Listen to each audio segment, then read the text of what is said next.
अस्सलाम वालेकुम मेरी प्यारी सी यूट्यूब फैमिली, कैसे हैं आप सब।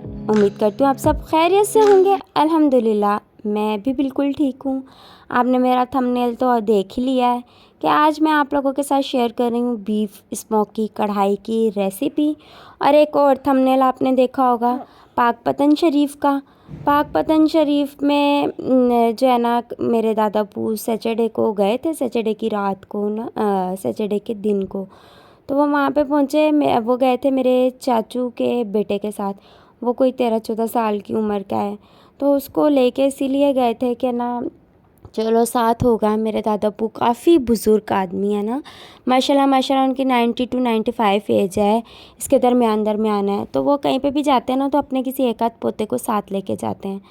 लेकिन ना इस बार जो वो जो चाचू के बेटे को जो लेके गए वो 13-14 साल का था, उसको लेके गए हैं। तो वहाँ पहुँचे हैं तो वहाँ कोई 4 आदमी ना उनके साथ साथ सारा दिन उनको नोटिस करते रहे हैं।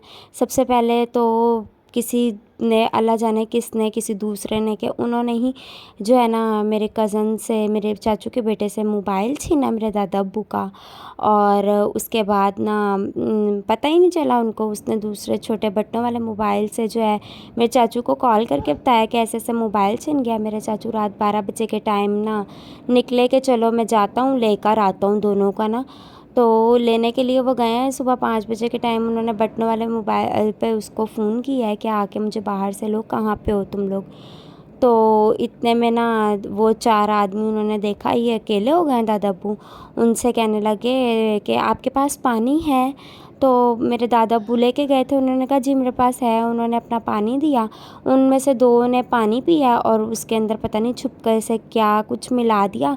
जब मेरे दादा अब्बू को प्यास लगी है तो उन्होंने पानी पिया। वो कह रहे हैं मुझे बदबू आई है उसमें ना, लेकिन मैंने कहा पता नहीं कैसी बदबू है। वो पी लिया और ना वो कह रहे उसके बाद मुझे नहीं पता चला मैं कहाँ हूँ कहाँ नहीं हूँ, यानी कि वो बेहोश हो गए और उनकी जेब में से सब कुछ निकाल लिया।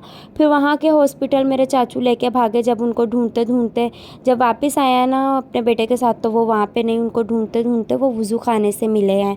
तो वज़ू खाने से वो मिले, उनको वहाँ के करीबी हॉस्पिटल लेके गए। उन्होंने 4-5 घंटे रखा। उन्होंने कहा ये हमसे होश में नहीं आ रहे, आप इनको ना लाहौर ले जाएं। एम्बुलेंस में उनको लाहौर ले आए, सर्विसेज हॉस्पिटल ले गए। सर्विसेज हॉस्पिटल में भी वो 3:30 बजे के पहुँचे हुए थे दोपहर के कल, और रात 12 यानी संडे के 3:30 बजे के पहुँचे, और रात 12 साढ़े 12 के करीब सिर्फ उन्होंने इतनी बात बोली है कि ना मुझे बैठना है, मुझे उठना है। उससे पहले उनकी होश ही नहीं आ रहा था। उनकी टेस्ट की रिपोर्ट्स भी क्लियर थी और सब कुछ। डॉक्टर भी परेशान हो गए कि हमें समझ नहीं आ रही इनको होश क्यों नहीं आ रहा, हम इनका मैदा वॉश भी नहीं कर सकते कि इतनी इनकी एज है, तो हम इनका मैदा भी नहीं वॉश कर सकते। बस वो ड्रिप्स पे ड्रिप्स लगा रहे थे, खुराक की नाली और यूरिन की नाली लगा दी थी, और कि इनको खुराक भी देना अब ज़रूरी है, बहुत देर हो गई है।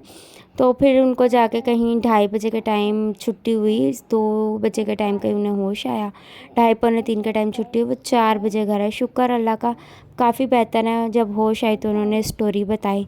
तो चलें अब हम चलते अपनी रेसिपी की तरफ। जैसे आप देख ही रहे होंगे कि सबसे पहले मैंने गोश्त लेके, मेरे हस्बैंड को हड्डी भी बहुत पसंद है तो मैं हड्डी वाला गोश्त ही पकाती हूँ। मैं बकरीद में भी रूखा रूखा गोश्त नहीं रखती कि रूखा रूखा खुद रख लूँ और हड्डी वाला गरीबों को बांट दूँ, नहीं, मैं मिक्स गोश्त रखती हूँ। तो मैंने गोश्त को वॉश कर लिया। फिर वॉश करके मैंने उसमें 2 बड़ी प्याज, क्योंकि मसाला नहीं बनता, तो 2 बड़ी प्याज काट के डाली।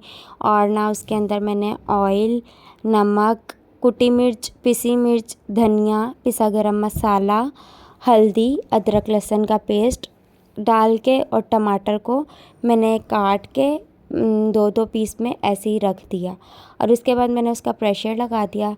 गोश्त के गलने के बाद मैंने प्रेशर खोल के उसके सारे जो हैं वो छिलके उतार लिए।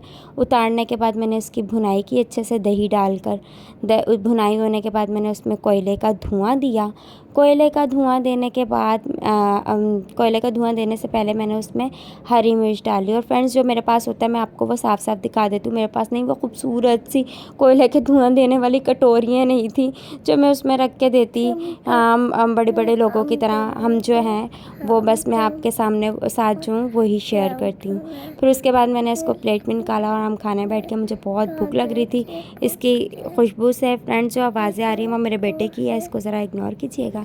उसके बाद फिर यहाँ हम निकल गए थे अपने दादा अब्बू को देखने के लिए खाना बनाने की। तो मेरा बिल्कुल दिल नहीं कि था, मेरी तबीयत भी बड़ी बोझल हो रही थी दादा अब्बू का सुबह सुबह सुन के।